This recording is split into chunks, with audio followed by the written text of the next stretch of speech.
Hello friends, welcome to the multiple choice questions and solutions session of NEET and KCET examination for the year 2021.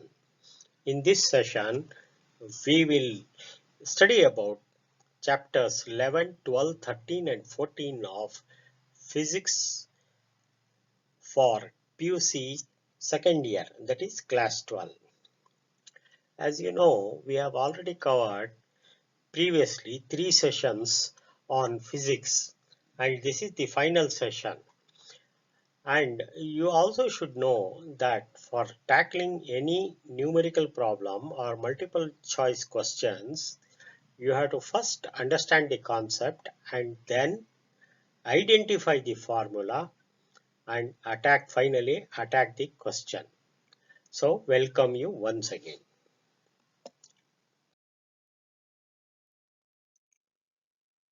Please see the slide. In this slide, a table has been given indicating all important formulae. This slide will help you in answering numerical problems as well as objective type questions and other type of questions also in your board examinations. Let us recapitulate all the formulae. The explanations for these formulae have also been given in our earlier videos 11a and 11b. So first parameter is energy of a photon. It is given by E is equal to h nu or hc by lambda, where E is the energy, h is the Planck's constant and nu is the frequency, and c is the velocity of light in vacuum, of a wave in vacuum, and lambda is the wavelength. Formula number 2. Number of photons emitted per second is given by n is equal to P by E. Formula number 3. Momentum of photon. Momentum of photon is symbol of momentum of photon is P, that is equal to m into c, where m is the mass and c is the velocity in vacuum, that is equal to h nu by c, that is also equal to h by lambda, that's equal to E by C. So please remember all the formulae, that is P is equal to Fc, that is equal to h nu by C equals h by lambda and equal to E by C.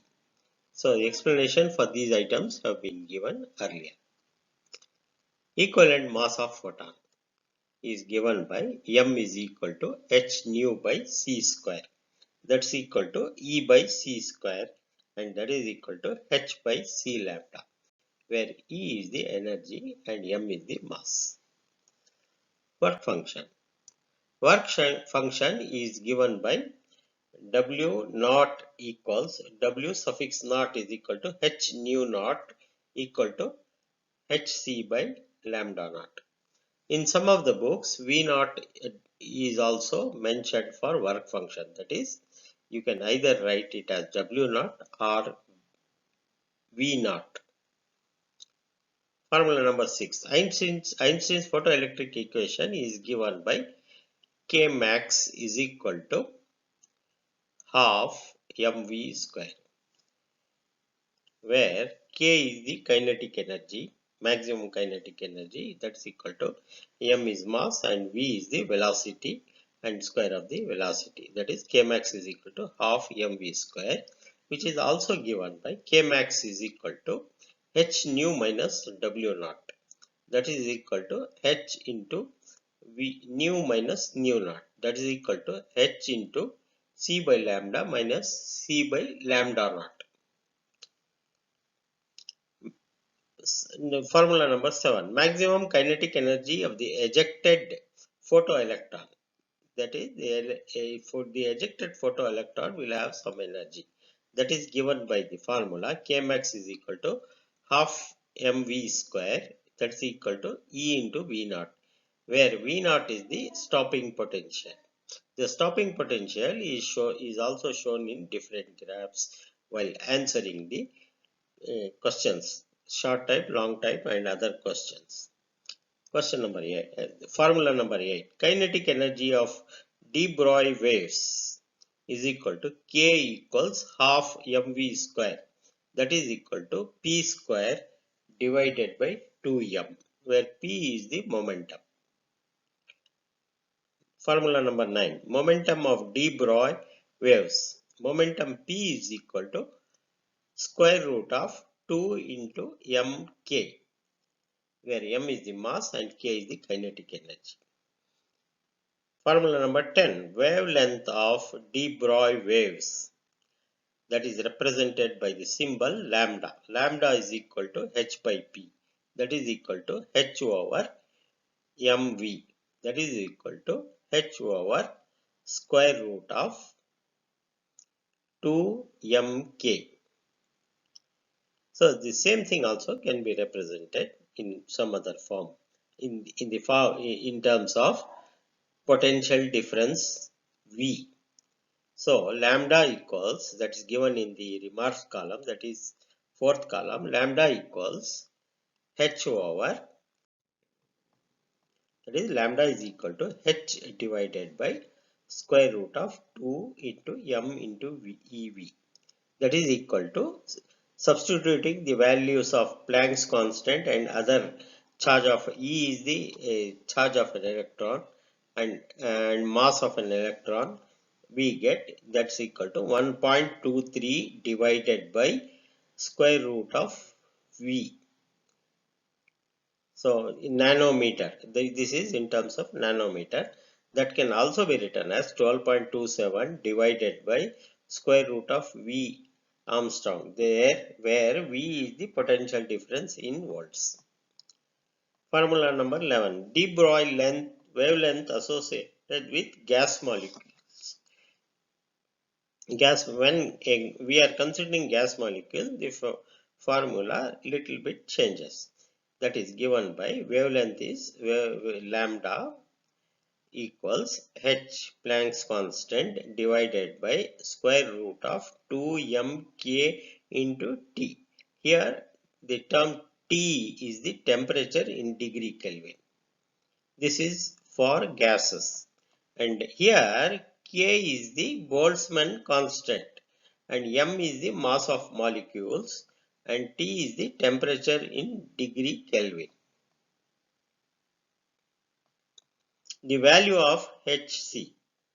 The value of h Planck's constant into velocity is calculated as Hc is equal to 12,400 electron volts eV in Armstrong units. Then value of Hc by E is given by Hc by E is equal to 1240 into 10 to the power of minus 9 EV electron volts meter. Please remember all this formula. The detailed explanations have been given in our videos 11A, 11B and 11C. And we are also answering some of these formulae in the subsequent slides.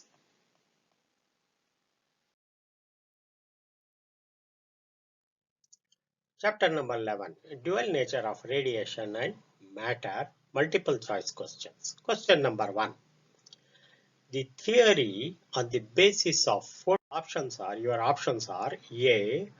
Corpuscular theory, option B. Wave theory, option C. Electromagnetic theory, and option D. Quantum theory. So you have to remember, you should know on which theory the photoelectric effect is based. So please, the correct answer is quantum theory. So quantum theory is applied for photoelectric effect. Second question. The photoelectric work function for a metal surface is 4.14 electron volt. The cutoff wavelength for this is, four options are given: 4125 angstroms, 2062.5 angstroms, Option C 3000 angstroms and option D is 6000 angstroms. Now let us analyze. So we have to apply the formula. The formula applicable for this problem is lambda is equal to hc by E, where lambda is the wavelength, h is the Planck's constant, c is the velocity of light, and E is the work function, given work function. So substituting the values, we get the answer as 3000 angstrom. So answer C is the correct answer. Let us log it. Next question. Question number 3. If E1, E2, E3 and E4 are the respective kinetic energies of electron, deuteron, proton and neutron having the same de Broglie wavelength, select the correct order in which those values will increase. That is from lowest to highest. So E1, E2, E3 and E4 are kinetic energies of electron. E1 is for electron, E2 is for deuteron, E3 is for proton and E4 is neutron. Let us understand the problem. So understanding, we know the lambda, please recall lambda is equal to h divided by square root of 2mk, where lambda is the wavelength, h is the Planck's constant, and m is the mass, and k is the kinetic energy. So therefore kinetic energy is equal to h divided by 2 lambda square m. So as m increases, the kinetic energy decreases. So we know E2 has got the highest mass. So therefore, if m is more for deuteron, hence E2 is lowest. And similarly for E4, the next neutron is the next heaviest, and so E4 is next, and E3 and E1. In this order, it increases. So the correct order is C, because kinetic energy is inversely proportional to m. That is K is proportional to 1 over m. So if mass is more, the kinetic energy will be less. Question number 4. When radiation of given frequency is incident upon different metals, the maximum kinetic energy of electrons emitted. So the question is, when the radiation of given frequency is incident on different metals, the maximum kinetic energy of electrons emitted is option 4 options will decrease with increase in work function.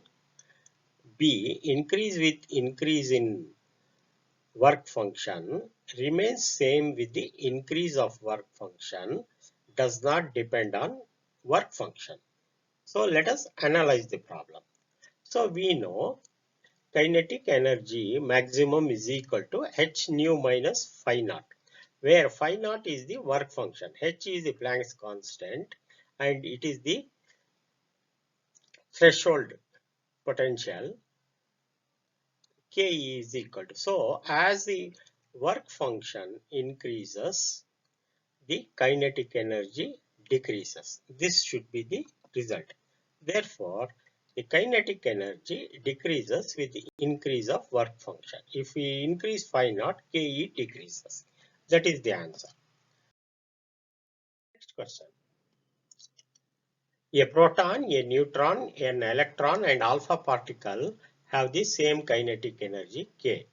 Then their de Broglie wavelength compares as. So here we have to compare the wavelengths. So we have to apply certain principle and understand the concept. Let us understand. We know kinetic energy is equal to half mv square, where k is the kinetic energy, m is the mass and v is the velocity. Or simplifying, mv is equal to square root of 2mk, or this can be lambda is equal to, we know lambda is equal to h by m into v. That becomes mv is equal to, mv is square root of 2mk. Therefore, please substitute lambda as lambda is equal to h by square root of 2mk, or lambda is inversely proportional to square root of mass. So we have to compare the masses. We know that mass of proton is equal to mass of neutron, and hence lambda p is equal to lambda n. So in this, lambda p is equal to lambda n. And we also know that mass of alpha is far greater than mass of proton. Therefore, because wavelength is inversely proportional, lambda f is less than lambda p. And similarly, mass of electron is less than mass of neutron. And therefore, lambda e, electron wavelength of electron, is greater than wavelength of neutron. Hence, the answer is lambda alpha is less than lambda p, which is equal to lambda n less than lambda e. Please go through it once again and mark the correct answer. The correct answer is C. Next question. The monochromatic beam A and B of equal intensities, i.e., hit a screen. The number of photons hitting the screen by beam A is twice that of B. The ratio of their frequencies will be, options are given A, B, C, D. We have to analyze it. So understanding intensity I is equal to NH nu, or I is equal to, for the beam A, I is equal to NA H into VA. And because equal intensity, that is also equal to NB H VB. Therefore, VA by VB is equal to, putting the values, NB by NA. And it is given that the ratio is twice that of beam. So therefore, 1 by 2. The answer, correct answer is A. Next question.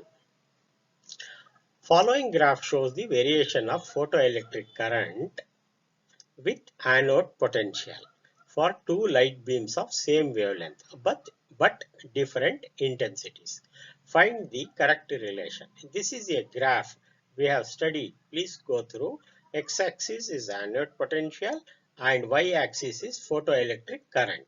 So this is a stopping potential, and for I2 this is the upper graph, and for I1 this is the lower graph. Therefore, from here we know I2 is greater than, I1 is greater than I2. The number of photoelectrons emitted per second is directly proportional to the intensity of the incident light, provided the frequency is above the threshold frequency. Therefore, the correct answer is I2 is greater than I1, that or I1 is less than I2.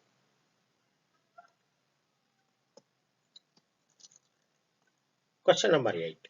Which of the following has maximum stopping potential when the metal is illuminated by visible light? So this we have to remember. The correct answer is kinetic energy is equal to h nu minus phi naught. Therefore, kinetic energy is maximum for violet. So option C is the correct answer.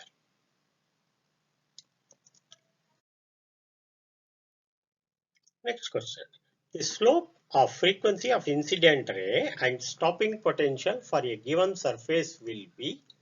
So we have to identify. Four options are there.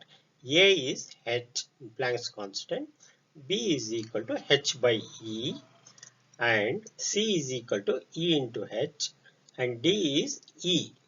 Which is correct, we have to identify. Let us analyze. Analyzing, we know the formula.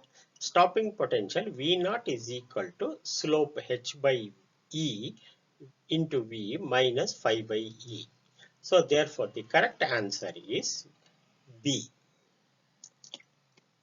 because here the slope is h by E of. The figures also you can recollect for metal A and metal B. and the slope is given here. Next, the threshold wavelength for a metal having work function phi naught is lambda naught. What is the threshold wavelength for a metal whose work function is phi naught by 2?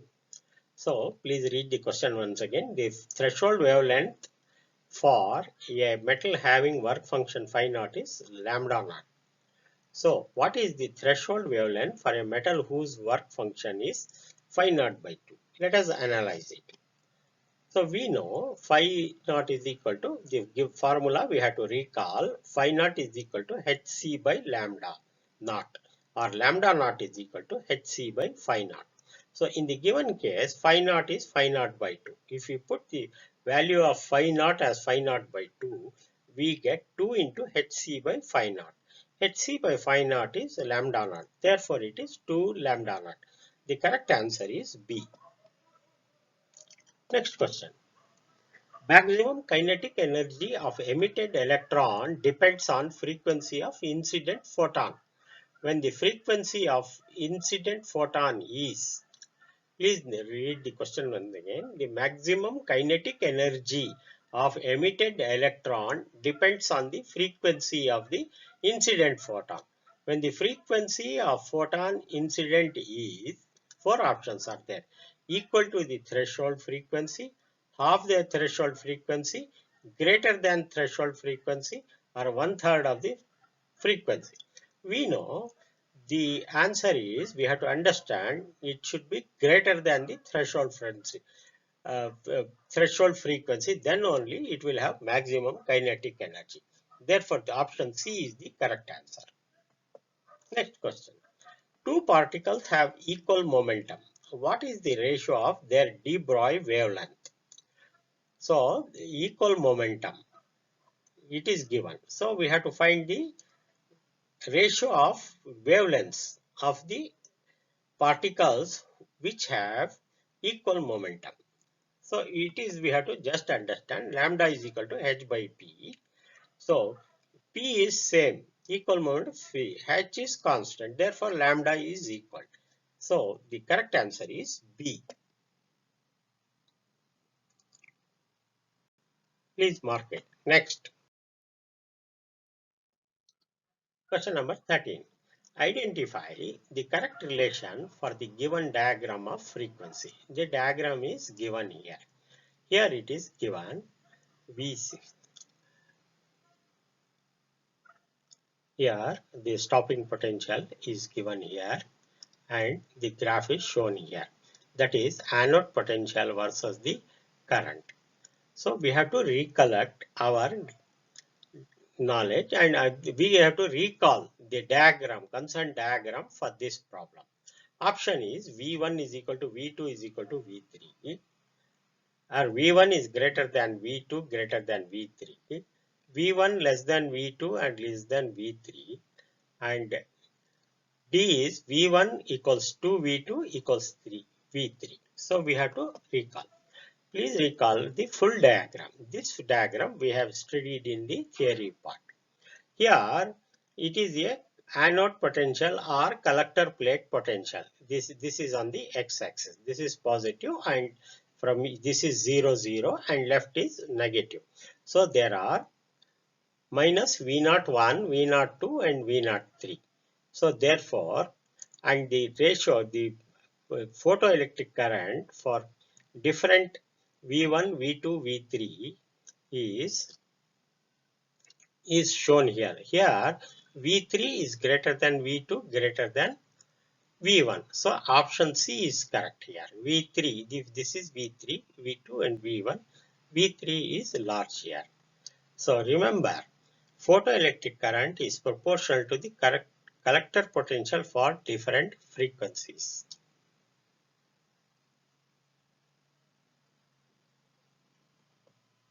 Therefore, option C is correct. So, V1, V2 and V3 are different frequencies here. It is not V, if I stand corrected, nu1, nu2 and nu3.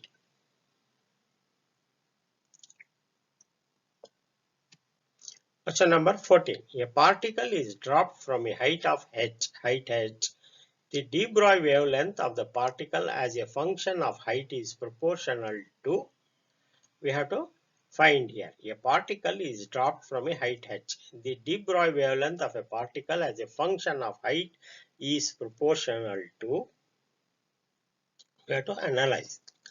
Velocity acquired by a particle while falling from height h is v is equal to square root of 2gh, but lambda is equal to h by mv, that is equal to, if we substitute the value of v here, it is lambda is equal to h divided by m into v is square root of 2gh, that is lambda is inversely proportional to square root of h.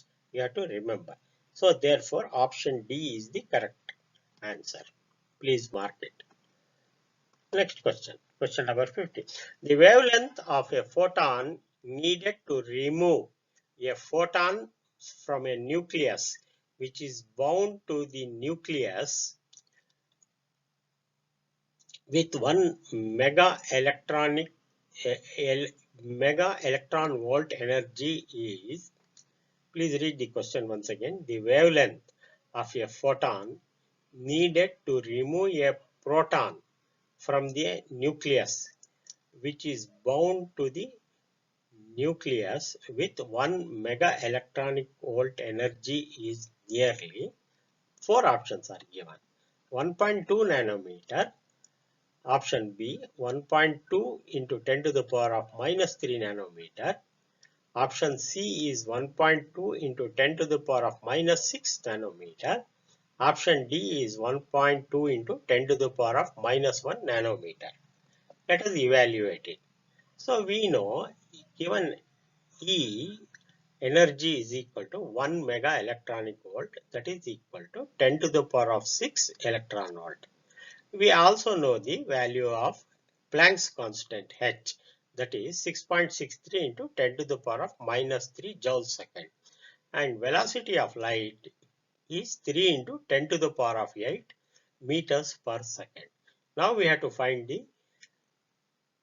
calculate the value of Planck's constant into velocity of light, which is 1240. You can even straight away remember E is equal to hc by lambda, or lambda is equal to hc by E. So that is 1240 divided by 10 to the power of 6, that is equal to 1.24 into 10 to the power of minus 3 is the correct, nanometer is the correct answer. Option B, you please mark it. Next question. An electron is moving with an initial velocity vector v is equal to v naught I and is in a magnetic field vector b is equal to p naught j. That is I and j are unit vectors. Then its de Broglie wavelength is, four options are there: remains constant, increases with time, decreases with time, and increases or decreases periodically. Now we have to analyze it. So F is given by F is equal to minus E into V cross B, where it is the initial velocity V and B is B cross J. So that we are simplifying V naught, because simplifying minus E into V naught I into B naught J, that is equal to minus E into V naught B naught K. F is perpendicular to both V and B. So the magnitude of V will not change. That is, MV will remain constant. Hence, de Broglie wavelength will be lambda is equal to H divided by MV, which remains constant. Option A is the correct answer.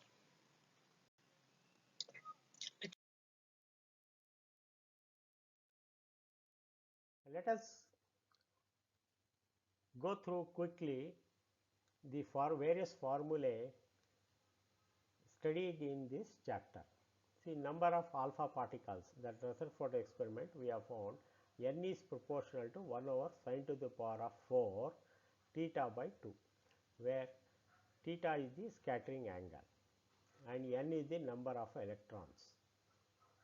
alpha particle, number of alpha particles, not electron, alpha particles. Distance of closest approach R naught we have seen, that is given by 1 over 4 pi epsilon naught into ZE into 2E divided by half mv square. Impact parameter we have also seen, B is equal to ZE square cot theta by 2 divided by 4 pi epsilon naught into half mu square, where u is the initial velocity of the alpha particle. Radius of the orbit, see here, this is the radius of the orbit, this is the distance closest approach, that is given by n square h square epsilon naught divided by pi m z e square.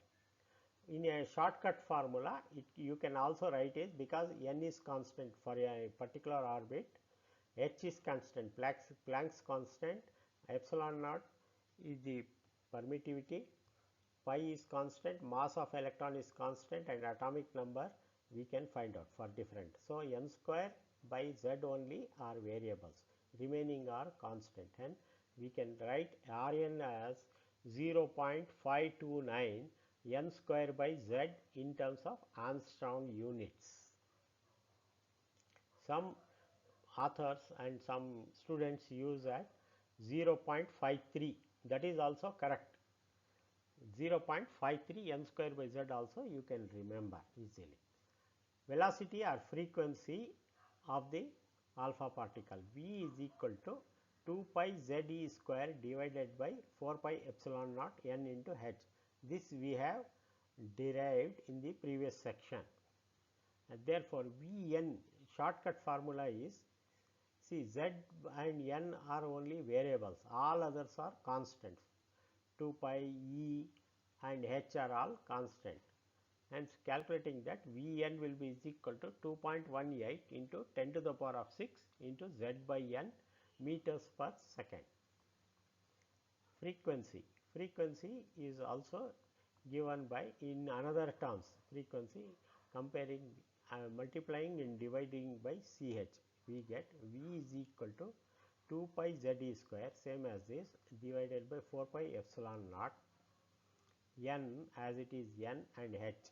We are multiplying numerator by c and dividing by c at the denominator. This becomes frequency V is proportional to alpha into c by n. Here alpha is equal to 2 pi e z e square divided by 4 pi epsilon naught c h. This part is alpha. Energy of photon is given by energy at a higher level, higher orbit, minus the lower orbit. En2 minus En1 is equal to hc by lambda.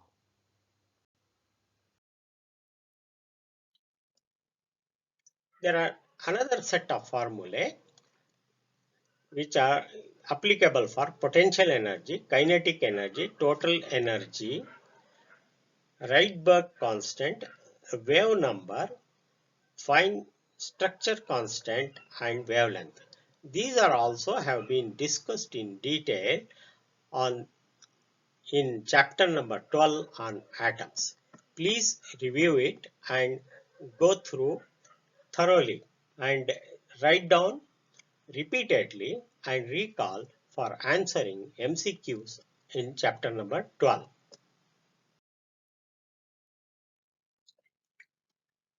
Question number 17. When alpha particles are sent through a thin gold foil, most of them go straight through the foil because, so it is, the question is, alpha particles are sent through a thin gold foil, most of them go straight through the foil because, option A, alpha particles are positively charged, mass of alpha particle is more than mass of electron, most part of an atom is empty space, and alpha particles moves with a high velocity. So the question here is why alpha particles are going straight through the foil? So the answer is most part of the atom is empty space. So option is C. You have to remember it. Next question. The radius of an atomic nucleus have an order of. We have to recall. 4 options are given. 10 to the power of minus 8 meters, 10 to the power of minus 15 meters, 10 to the power of minus 12 meters, 10 to the power of minus 10 meters. Either you can remember and tackle the question directly or analyze it. So Rutherford's experiment suggested the size of nucleus to be about 10 to the power of minus 15 meters to 10 to the power of minus 14 meters. So option B is the correct answer. Next question. In an experiment of scattering of alpha particles showed for the first time that atom has. So the result of experiment on scattering of alpha particles, we have to recall what it is. That first time it was proved that atom has option A electron, option B proton, option C is neutron, option D is nucleus. So what was the result of scattering of alpha particle? The answer is we have to recall. Rutherford concluded that most part of atom is empty and all positive charge is concentrated at the center in a very small volume called nucleus. So with this Rutherford's conclusion, the correct answer is D. Next question. The existence of positively charged nucleus was established by. So Rutherford experiment said, but positive existence of positively charged nucleus was established by whom? We have to recall that. Again, remembering as mentioned above, the correct answer is alpha scattering experiment. So alpha scattering experiment proved that there exists a positively charged nucleus. So correct answer is C. Next question. Question number 21. What was the order of thickness of the gold foil on which beam of alpha particles allowed to fall in the Geiger-Marsden experiment? So here he is asking about the thickness of the gold foil which was used in the Geiger-Marsden experiment. So 4 options are there. 10 to the power of minus 3 meters, 10 to the power of minus 9 meters, 10 to the power of minus 7 meters and 10 to the power of minus 5 meters. So amongst the options A, B, C and D, which is correct, you have to identify. So this tabulum, please recall the tabular column which we have studied in chapter number 12. According to this, the thickness of the gold foil is 2.1 into 10 to the power of minus 7 meters. So the correct answer is, see, it is Geiger-Marsden experiment. So 2.1 into 10 to the power of minus 7 meters is the correct answer. Please mark it. So it is of the order of 10 to the power of minus 7. Please remember, he has not given 2, but we have to remember 10 to the power of minus 7. Because option C is 10 to the power of minus 7. Next question. In Geiger-Marsden experiment, the expression of distance of the closest approach to the nucleus of an alpha particle before it comes to momentarily at rest and reverses its direction is 4 options are given. Option A, option B, option C and option D. We have to remember. If you remember, straight away mark it. Otherwise, you have to analyze it. So please see the figure here. Here, the alpha particle comes here, momentarily rest and it reverses. And R naught is we have to find out R naught. We have to remember R naught, we have done the derivation also, is given by 1 over 2 pi epsilon naught into Z E square divided by K. This is given in option C. Please mark it. Next question. Question number 23. According to Bohr's postulates, an electrons revolve around the nucleus in dash orbits. So, options are dynamic orbits, B. Stationary orbits, C. Lower orbits, or D. First orbit. So, we have to go by Bohr's postulates.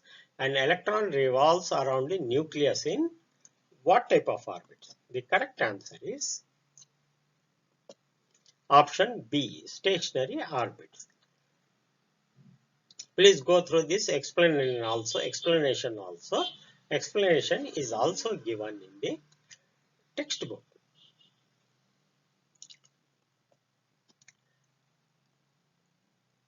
Question number 24. Angular momentum of electron in the nth allowed orbit is nth allowed. So we have to find the equation for angular momentum in nth orbit. So 4 options are given. Option A, pH by 2 pi. Option B, h by 2 pi. Option C, 2h by pi. And option D, nh by 2 pi. So we have to identify the angular momentum equation. Bohr's second postulate defines the stable orbits for which the angular momentum is integral multiple of nh by 2 pi. So this is option D. Please mark it. So option D is the correct answer. So we will go for take up the next question. Question number 25. Which spectral series of hydrogen lies in ultraviolet region? Please read the question again. Which spectral series in hydrogen series of hydrogen lie in ultraviolet region? 4 options given. Bastian series, Lyman series, Brackett series and Balmer series. You have to recall the energy level diagram. So energy level diagram is shown here. It's like N is equal to 1 is a ground state, 2, 3, 4, 5, 6 and 7. And these are also, all these are marked here for your benefit. But actually we have to remember these things, that is ultraviolet region. Is the question asked is ultraviolet. So according to that, Lyman series is the correct answer, falls under ultraviolet region. Please mark it. The whole diagram, energy level diagram is shown here so that you should also remember. If question is asked for some other infrared region or visible region, the answer will change. So you have to go through and study this. Next question. In equation En is equal to minus 13.6 by n square electron volt, what does this negative sign indicates? That is, in the given equation, what is the significance of negative sign? Negative sign, what does it indicate? The negative sign in the given expression means that electron is bound with the nucleus. That is, option B is the correct answer. See, in your examination, you should not write all these explanation diagrams and all that. You are required to mark only the correct answer. This box, this diagram, explanations, all other things are given to help you to find the correct answer. Let us take the next question. Question number 27. Kinetic energy of electron in hydrogen atom is, 4 options are there. A, option A, E square by 4 pi epsilon naught R. Option B, E square divided by 8 pi epsilon naught R. Option C, E cube divided by 8 pi epsilon naught R. Option D is E square divided by 3 pi epsilon naught R.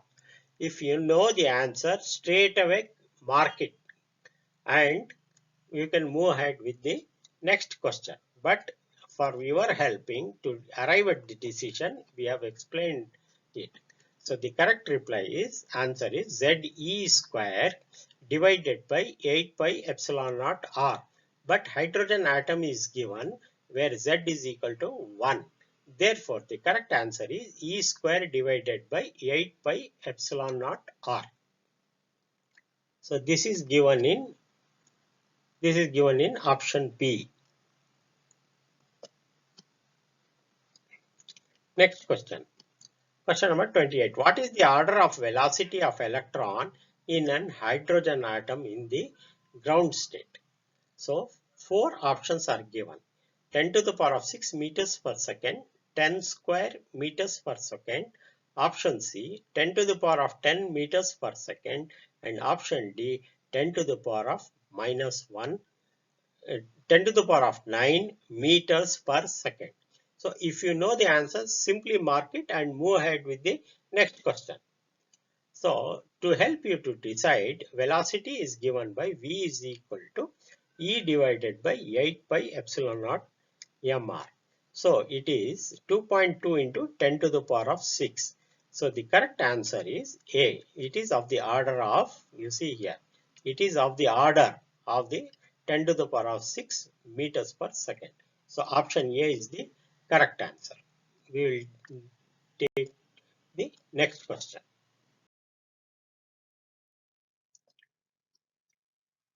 Energy required to excite an electron in hydrogen atom to its ground state to its first excited state is, 4 options are there: 6.2 electron volts, B 3.4 electron volts, C 10.2 electron volts, and option D is minus 13.6 electron volt. So if you know the answer, that is from the ground state to first excited state. So you have to calculate it. So we know, see, it is, we have to remember the first excited, the energy level of first excited state, that is n is equal to 2 is minus 3.4 minus of E1. We know that this also you have to remember, minus of 13.6. That means you have to remember the energy level of first excited state as minus 3.4 and ground excited, the first ground state as minus 13.6. This formula you have to remember and calculate. So minus 3.4 minus of minus 13.6, this become plus, and if you subtract, it gets 10.2 electronic volt. This is a very ticklish question and you have to remember this is the energy required to excite an electron. Mark the question as C as the answer. Next question. The Bohr's model is applicable to which kind of atoms? So if you remember the answer, you mark it straight away. Otherwise, you remember and answer, correct answer is A. That is, it is applicable where only one electron is there. Next question. What is the angular momentum of an electron revolving in the third orbit of an atom? Please read here. We have to calculate the angular momentum of an electron revolving in the third orbit of an electron. So we have to remember the formula for angular momentum. Angular momentum of the orbit Ln, nth orbit, is given by equals nh by 2 pi. So n is the third orbit. So put n is equal to 3. The value of h you have to remember as 6.62 into 10 to the power of minus 34. 2 pi, 2 is as it is, and value of pi is 3.14 joules second. That is, simplifying, we get 3.15 into 10 to the power of minus 34. The correct answer, it is given as 3.15 in option C. So you please mark it. Now we will take up the next question. Which one of these is the famous Bohr's quantization condition for angular momentum. We have seen it in the previous problem. Ln is equal to nh over 2 pi. You can straight away mark it. So the correct answer is C. Explanation is also given here, giving the values of Planck's constant. Here, this is to help you. You need not write all these things in the text boxes in the examination. If you know the answer, correctly mark. You first in the examination, you have to answer all the questions which you are remembering easily, because time is the essence of these examinations. Next question. The minimum energy required to knock an E electron minus completely out of atom is called as. Please read once again. The minimum energy to knock out an electron completely out of atom is called as. You have to answer. You have to remember. It is the ionization energy. Question number 34. The ground state energy of hydrogen is minus 13.6 electron volts. What is the kinetic energy of an electron in the third excited state? Third excited state means N is equal to 3. So the correct answer is B, that is minus 1.51 electron volt. You have to remember the ground state is minus 13.6 and energy state of third excited state is minus 1.51 electron volt. This we will also see in the diagram given in the next problem. You see here with respect to question number 34, see ground state is here. This is the ground state. N is equal to 1, N is equal to 2, N is equal to 3. So here you just see it is minus 1.5. This is the correct answer of the previous problem. Now we will take up question number 35. The energy level diagram of an element is given, which transition corresponds to an emission of spectral line of wave length of 102.7 nanometers. Please read the question. This is a very ticklish and very calculations are needed here. So the energy level diagram of the element is given. Energy level diagram is given, which corresponds to the emission of spectral wave 10.7 nanometer. We have to find the lambda is given as 102.97. So we will calculate. So delta E is equal to Hc by lambda. This formula you have to remember. That is equal to 12.42 H into C. If you Hc value is 12.42 into 10 to the power of minus 7 electron volt meter. Hc value you can calculate separately. That is value of H and value of C multiplying divided by lambda is given as, and nanometer it is given, convert it into meters. If we convert nanometer into meter, we get 10.27 into 10 to the power of minus 7 meters. So simplifying, the delta E will be equal to 12.1 electron volt. For transition D, delta E is equal to 13 minus 13.6 to minus 1.5, that is equal to 12.1 electron. So the correct answer is D. So this is 1.5 volts to 13.6, 12.1 volt electron volt. Next question. Bohr's model is most likely to be applicable for. So here again, Bohr's model is likely to be applicable for spectrum of single electron. This already we know and you have to remember and mark it. Option A is the correct answer. We will take up next question. Question number 37. What is the shortest wavelength present in Paschen series of spectral lines? So you have to remember the Paschen series. Paschen series, you know very well that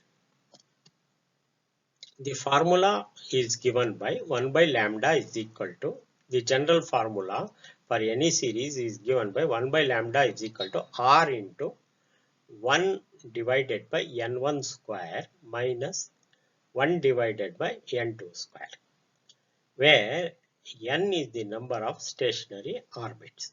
So what he is asking is, Paschen series is for the third, n is equal to 3, and it can be minimum, what is the shortest wavelength can be when n2 is infinity. Therefore n1 is 3 and n2 is infinity. So this is the correct answer, that is equal to, that is given in option B. Option B is the correct answer. So here n1, n2 is infinity. Please see here, n2 is infinity here, 1 by infinity, and n1 is 3. So therefore the correct answer is n2 equals infinity, n1 is equal to 3. Question number 38. The radius of the innermost electron orbit of a hydrogen atom is R1. What is the ratio of radii of n is equal to 2 and n is equal to 3 orbits? So innermost orbit of a hydrogen atom is R1. What is the ratio of radii of n is equal to 2 and n is equal to 3? So we have to apply. We know that radii is proportional to the square of the orbit numbers. Therefore, R1 divided by R2, that is n, R1 is corresponding to n is equal to 2 is 2 square, and corresponding to 3 is 3 square. Therefore, 2 square by 3 square, that is equal to 4 by 9. The correct answer in the given option table is A. So please mark it. Next question. Taking the Bohr's radius as A0 is equal to 53 pm, the radius of lithium plus ion in its ground state on the basis of Bohr's model will be about.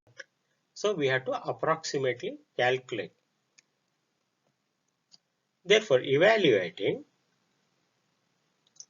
A0 is equal to 53 pm and n is equal to 1 for the ground state. So for lithium, Z is equal to 3. Therefore, radius of the nth orbit is given by the formula n square h square divided by 4 pi square m k into z square, or taking the A0 as the constant, A0 into n square divided by z. So this h square, 4 pi square, m into k are all constant. Therefore, retaining yes, that is constant as A0 into n square divided by z. Therefore, the value of A0 is given as 53. See here, A0 is given as 53 into n is the first orbit ground state. Therefore, n is equal to 1 whole square divided by z is the atomic number of lithium. Z is equal to 3. That is approximately is equal to 7.66, and the correct answer is 18 pm. So please mark it. Option C is the correct answer. Next question.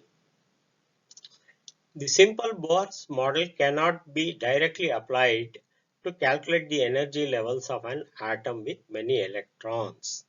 This is because, so this is the, we have to answer. The simple Bohr's model cannot be directly applied to calculate the energy levels of an atom with many electrons. That is, we are using Bohr model with single electron only. So what the question here is, why we are not able to apply it for an atom with many electrons? So the reasons are given. A, of the electrons not being subject to central force. B, of the electrons colliding with each other. C is of screening effects. D is the force between nucleus and electron will no longer be given by Coulomb's law. What is the correct answer? So applying, In atoms with many electrons, electrons are not being subjected to one single central force. So option A is the correct answer. Please mark it. Next question.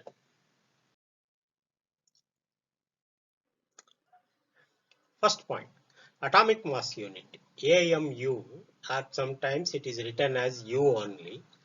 One atomic mass unit is defined as 1/12 of the actual mass of carbon-12 atom. C-12 is carbon-12 atoms. 1 AMU, that is 1 atomic mass unit, is equal to 1/12 of mass of carbon is 1.992678 into 10 to the power of minus 6 kgs. That is equal to approximately 1.6604 into 10 to the power of minus 27 kg. That is, we are removing, this is dividing by 12. So therefore, one atomic mass unit 1 U is equal to 931.478 mega electronic volt per Coulomb square, and its energy equivalent is 931.48 mega electronic volt. Point number 2. 1 electronic volt. Electronic volt is the energy acquired by an electron when it is accelerated through a potential difference of 1 volt. So electron volt is the energy. 1 electron volt is equal to 1.6 into 10 to the power of minus 19 joules, or 1 mega electronic volt. Mega means we have to multiply the number by 10 to the power of 6 plus 6. That is equal to 1.6 into 10 to the power of minus 13 joules. So please note the difference between 1 electron volt and 1 megavolt. The difference is 10 to the power of plus 6 joules. If you want to convert joules into electron volt, you have to divide by 1.6 into 10 to the power of minus 19. This will be required in solving many numerical problems. Point number 3. Nuclear density rho is equal to 2.3 into 10 to the power of 17 kgs per meter cube. So nuclear density is independent of mass number A. Point number 4. The number of protons in a nucleus of an atom is called the atomic number Z of that atom. We know, and we have to remember that number of Z is equal to number of protons. The number of protons plus neutron, that is the nucleus, in a nucleus of an atom is called as mass number A of that atom. That is, neutrons plus protons give the mass number A of that atom. Point number 5. A particular set of nucleons forming an atom is called a nuclide. That is, nuclide is a particular set of nucleons. It is represented as XAZ. Point number 6. Isotopes. Nuclides having the same atomic number protons, same number of protons Z, and different number of nucleons A. That means if Z is same for all the nuclides and A is different, then it is isotope. If A is different, if A is same, that is nuclides having same number of nucleons. If in this X, if A is same for different elements and Z is different, then it is isobar. Isotones, the nuclides having the same number of neutrons. That is, if A minus Z is same for different elements, then they are isotones. Isomers, these are nuclei having the same atomic number, that is Z is same, and same mass number. A is also same, Z is same, A is also same, but it exists in different energy state. For example, nucleus in the ground state can nucleus can be in a ground state as well as another nucleus can be in metabol excited state. So these are isomers. So please note the difference between isotopes, isobars, isotones and isomers. There may be a 1 mark question on this. So isotopes are Z is same, A is different. Isotopes. Isobars are A is same, Z is different. In isotones, A minus Z is same. So in isobars, A is same, Z is same, and but it will exist in different energy states. So that is isomers. So mass defect. Mass defect is defined as delta M is equal to Z into, that is atomic number, into MP, that is mass of proton, plus A minus Z into mass of neutron minus M. M is the mass of neutron. Nucleus. M is the, sorry, I will repeat. MP is the mass of proton, Mn is the mass of neutron, and M is the mass of nucleus, total mass, or nucleides. It is sometimes M is, capital M is written as M suffix N. Packing fraction. Packing fraction is defined as mass defect per nucleon. That is, here we have defined mass defect at delta M by A. So nucleus is stable if packing fraction is greater than 1. Nucleus is unstable if packing fraction is less than 1.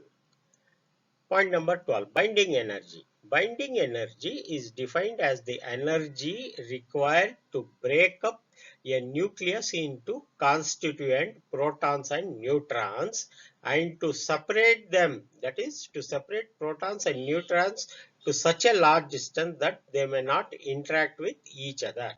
It is the equivalent energy of mass defect, that is binding energy is the equivalent energy of delta M.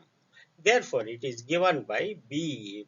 Binding energy is equal to delta M into C square. Binding energy is equal to, that is delta M, Z into MP plus A minus Z into Mn minus M into C square. Therefore binding energy per nucleon is binding energy per atomic mass A.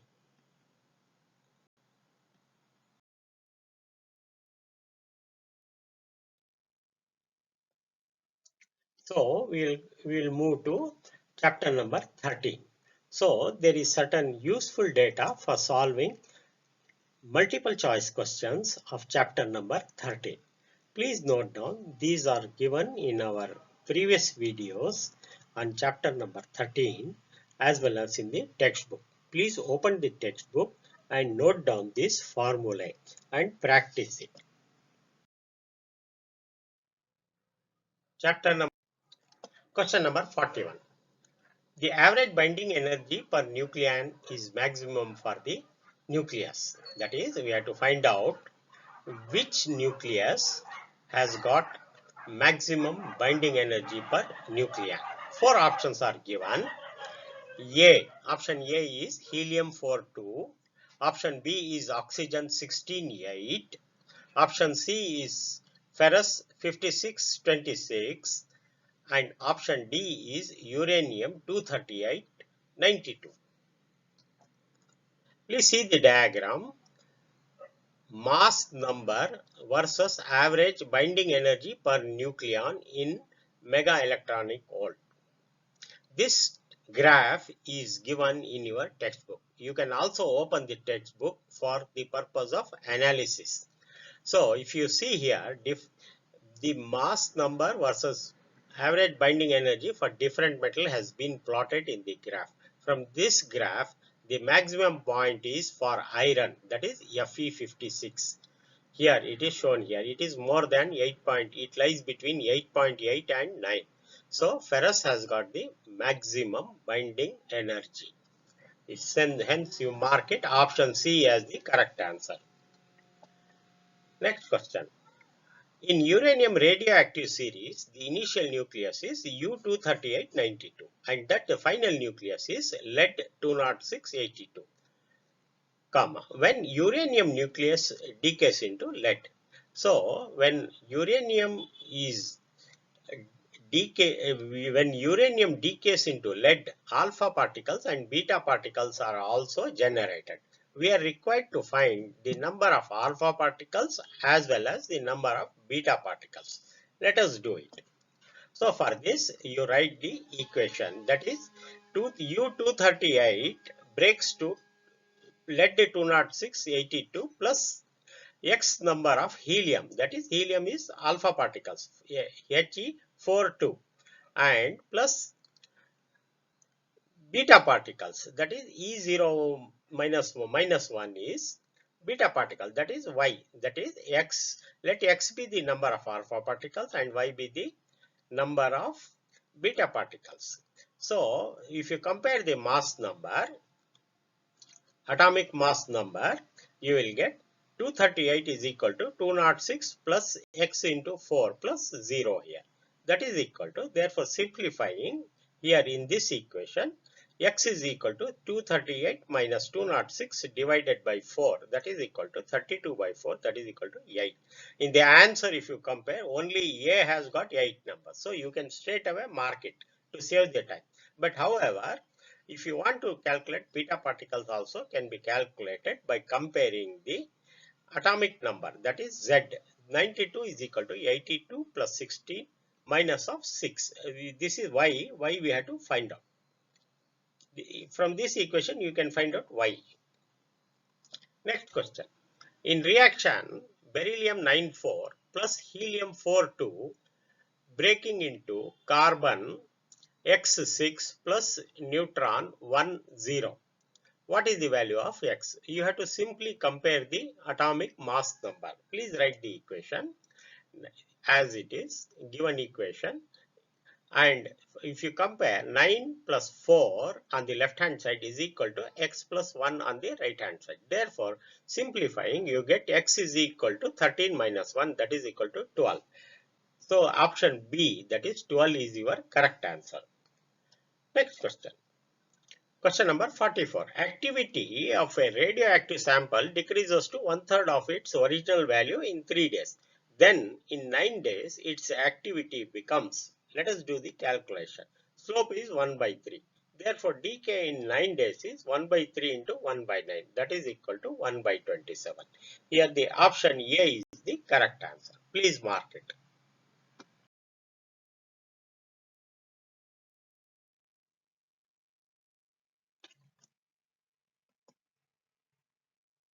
Question number 45.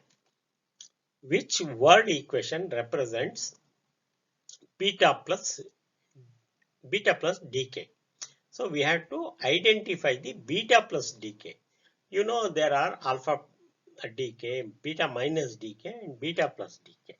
So this statement we have to compare and see. 4 options are given wherein the proton decays to, splits to give neutron, positron, electron and different elements. So you have to identify the equation which represents beta plus decay. So in a beta plus decay, a positron and a neutrino is generated. So where is neutrino here? Neutrino is here, neutrino is here. That is option B and option D. You should remember, for beta plus decay, a positron is generated. Where is positron? Positron is in option C and D. So D is common. So D is the correct answer. As an example also, you can see sodium 2211 disintegrates into Na2210 plus E plus and plus neutrino. So this is the option D is the correct answer. Question number 46. What is the ratio of nuclear radii if the mass numbers of the two nuclei are 4 and 32? So 4 options are given. We have to calculate. So you have to remember the formula of the radius. R is equal to R naught into A to the power of 1 by 3, where A is the mass number and R is the radius, nuclear radii. So that is for two different masses are given 4 and 32. So we have to compare R1 by R2 into A1 by A2 whole to the power of 1 by 3. A1 is given as 4 and A2 is 32. 4 goes 8 times, 1 by 8. So 1 to the power of root 1 by 3 is 1 itself, and 8 to the power of, that is 1 by 3 is cube root of 8, that is equal to 2. So therefore the answer is 1 is to 2. Please mark it A as the correct answer. Next question. The nuclei of the isotopes of an element will contain the same number of certain particles. What is that particle? That is isotopes definition we have to remember. What does it have? Remember, the nucleides having the same number of protons, that is Z, but different number of nucleons, A, are called isotopes. So the answer is protons. Please mark option D. Question number 48. Which statement about alpha, beta and gamma radiation is correct? So you have to remember it. Correct answer is alpha radiation has the greatest ionizing power.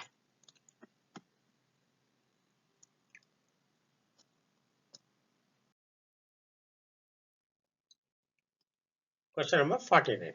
When nucleus in an atom undergoes a radioactive decay, the electronic energy levels of the atoms, that is, when the nucleus in an atom undergoes a radioactive decay, the energy level of the atoms, what happens? You have to recall. That is, alpha particles 2 units of positive charge and beta particle carries 1 unit of negative charge and gamma particle carries no charge.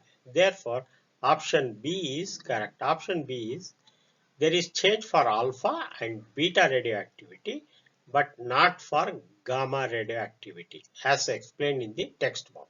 So, option B is the correct answer. If you remember, you mark the answer directly. Question number 50. Heavy stable nuclei have more neutrons than protons. This is because of the fact, that is, heavy stable nuclei have more neutrons than protons. This is because of the fact that option A, neutrons are heavier than protons. B, electrostatic force between protons are repulsive. Option C, neutrons decay into protons through beta decay. And nuclear forces between neutrons are weaker than that between the protons. Let us analyze it. So understand it. And option B is electrostatic forces between protons are repulsive.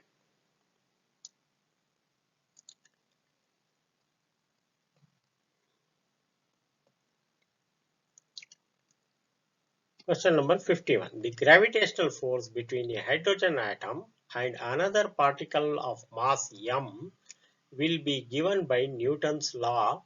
F is equal to G into capital M into small m divided by R square, where R is in kilometers and we have to find the definition of m. What is m?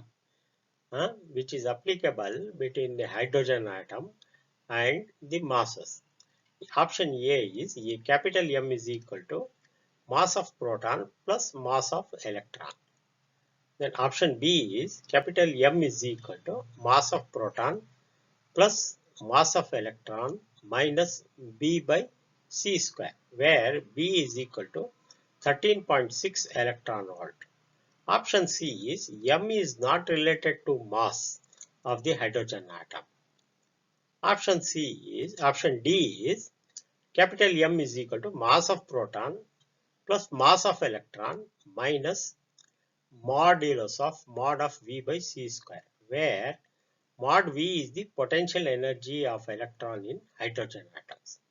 You have to analyze and answer the question. So we know the mass of M is the mass of hydrogen atom. M is equal to capital M.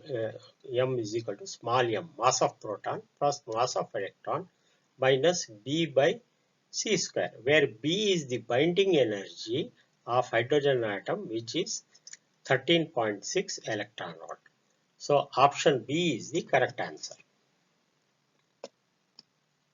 Question number 52. In a nuclear reactor, moderators slow down the neutrons which come out in a fission process. The moderator used have light nuclei. Heavy nuclei will not serve the purpose because, see, this is a question which is out of syllabus. We have given it for KCET, that is Karnataka Common Entrance Test. Out of syllabus questions may not be asked, but for NEET, there is no reduction in syllabus due to pandemic. So all the topics are retained as it is and you are required to answer. Hence we have included all the questions and all the portions in the chapter. The correct answer is we have to understand. During an elastic collision between two particles, the kinetic energy, Ke max, maximum kinetic energy, is transferred from one particle to the other when they have the same mass. Therefore, the heavy nuclei will not serve the purpose due to binding energy B. That is due to the reason given in the option B, that is elastic collision of neutrons with heavy nuclei will not slow them down. So please mark the answer as B. So next we will go for semiconductor chapter. Question number 53. In conductor semiconductor insulator, the forbidden gap, that is Eg, are E1, E2 and E3 respectively. Which one is correct? We have to identify the largest gap, Eg, then next is medium and smallest gap. We know for conductor the gap overlaps as shown in this figure, and this figure is not given, only a table is given. This figure is given for your understanding. So for semiconductor the gap is small and for insulators the gap is more. So therefore for insulator gap is E3. So E3 should be largest. So E3 is largest here. So all the three are E3 is largest. Then E2. Then E2 should come. So E3 is less than E2. So E1 should be smallest. So E3 should be less than E2 should be less than E1. E1 is for conductor. For conductor E1 is almost 0, that is overlapping. Small here E2 and largest is E3. So option A is the correct option.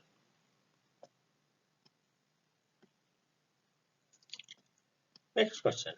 Question number 54. Silicon is doped with which of the following to obtain P-type semiconductor? Silicon is doped with which material of the following to obtain a P-type semiconductor? So gallium has a valency of 3. Therefore, is a trivalent impurity. For getting P-type semiconductor, we have to dope it with gallium. So answer is B. What happens to the resistance of intrinsic semiconductor when heated? So when heated, the electrons gain energy and the resistance decreases. Option is C. A semiconductor has the electron concentration of 6 into 10 to the power of 22 per meter cube. Please note 6 into 10 to the power of 2, a large number of electron concentration. and hole concentration is 8.5 into 10 to the power of 9. See the difference, 10 to the power of 20 to 10 to the power of 9 per meter cube. Then that means electrons are more. So, so then it is a what type of this one. So the correct answer is for N type, the number of electrons are far greater than number of holes. Therefore, the answer is A. Next question. In an N-type silicon, which of the following statement is true? N-type. Electrons are majority carriers and trivalent atoms are dopants. It cannot be. Electrons are minority carriers. It is wrong. Holes are minority carriers. It could be correct. And pentavalent atoms are dopants. So this is correct answer. So option C is correct answer.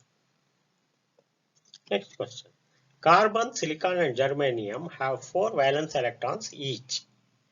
These are characterized by valence conduction band separated by energy band gap respectively. 2. Energy gap of carbon, energy gap of silicon and energy gap of germanium. Which of the following statement is true? We have to tell which is smallest, which is medium and energy gap. So all are semiconductors, but we have to differentiate between these three. So you have to remember once again, and the energy gap of carbon is maximum, less for silicon and least for germanium. So germanium should be the lowest. So germanium should be lowest means it should be carbon should be greatest. Carbon should be greatest, then germanium should be lowest. So carbon is greatest, then silicon, then germanium. Option C is the correct answer.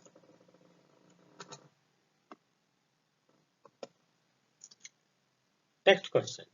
In an unbiased p-n junction, holes diffuse from p region to n region. Here the question is why in an unbiased p-n junction holes are diffusing from p region to n region. The reason you have to find out. A is free electrons in the n region attract them. They move across the junction by potential difference. Hole concentration in p region is more than compared to n region. All the above.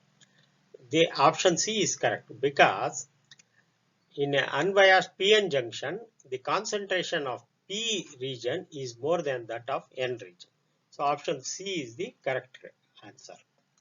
Question number 60. When a forward bias is applied to a p-n junction, it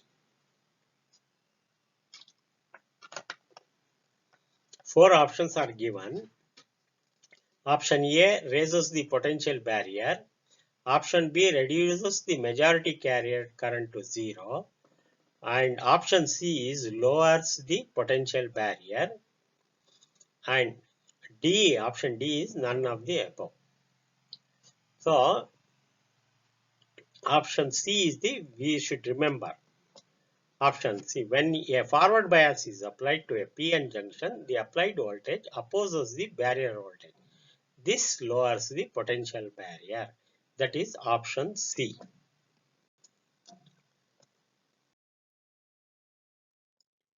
Question number 61.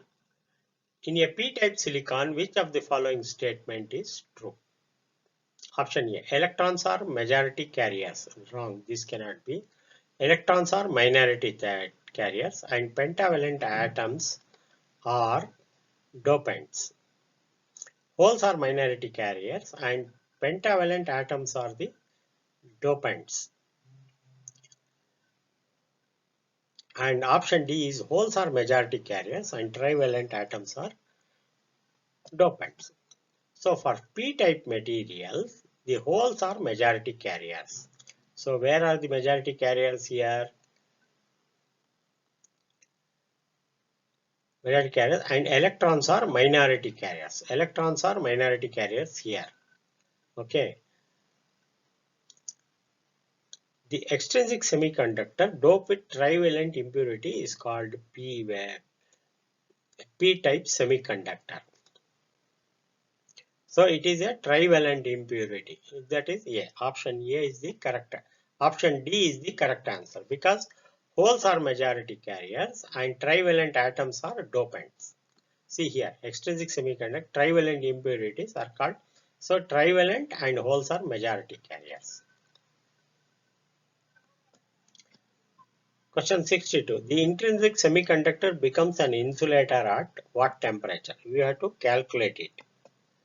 So understanding, at 0 degree Kelvin temperature, semiconductor behaves as an insulator because at very low temperature, electrons cannot jump from valence band to conduction band. So option D is the correct answer.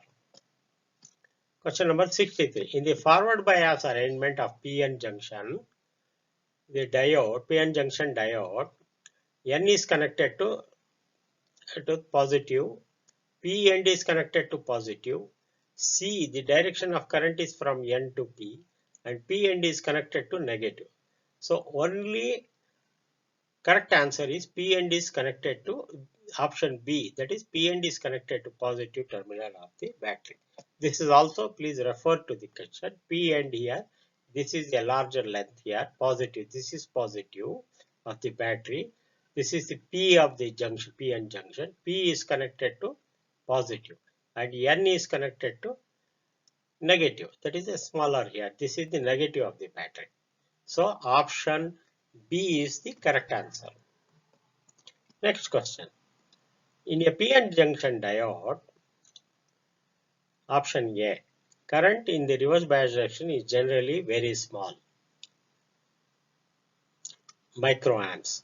The current in the reverse bias condition is small, but the forward bias current is independent of the bias voltage.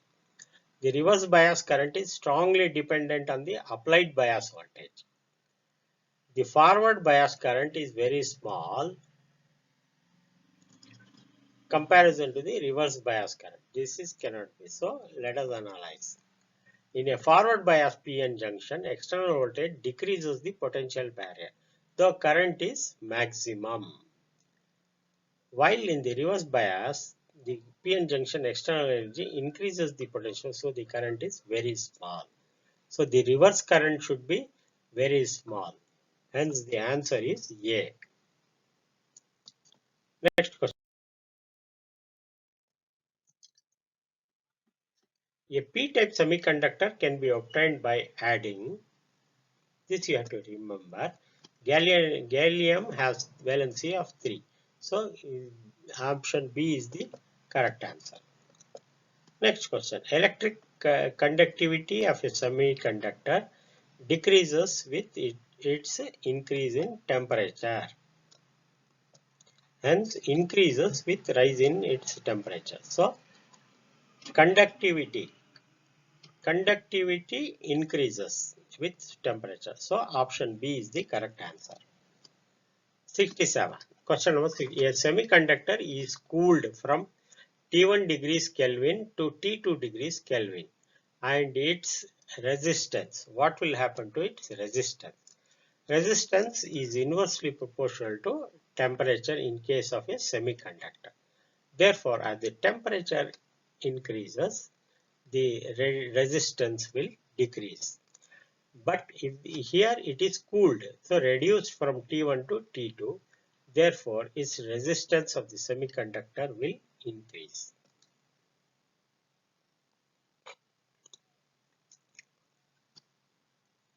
Question number 68. The cut-in voltage for silicon diode is approximately, so you have to remember that silicon diode has got a cut-in voltage of 0.6 volts. Question number 69. The depletion layer in the PN junction region is called, the depletion region is called what? Due to the large concentration of electrons in the N side and holes in the P, they diffuse from their own side to other side. Hence, depletion region is produced. Therefore, the correct answer is diffusion of charges. The depletion region is caused by the diffusion of charge carriers.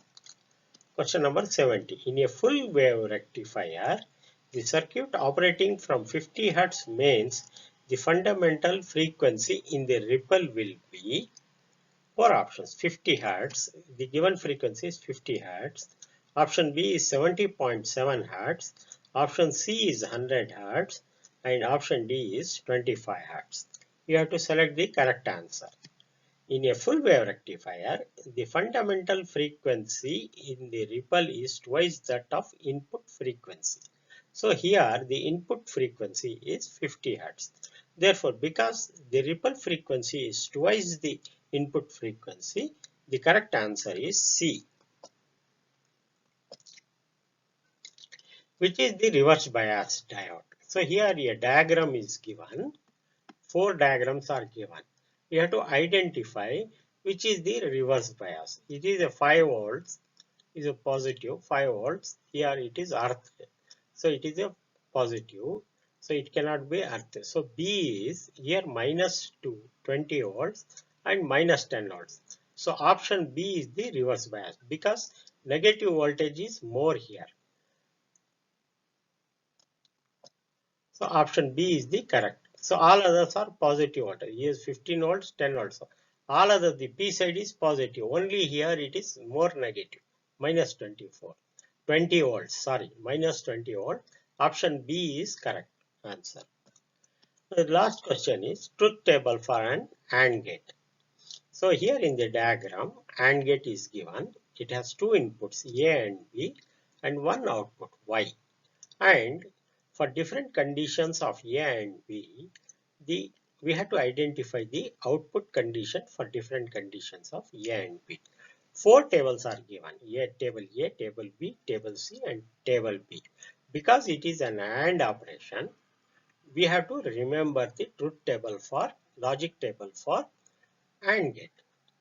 So AND gate operation is output of an AND gate is 1 when both the inputs are 1. If any of the input is 0, output is 0. Please examine. Here the input is 0, output is 0. Input is 0, output is 0. Input is 0, output is 0.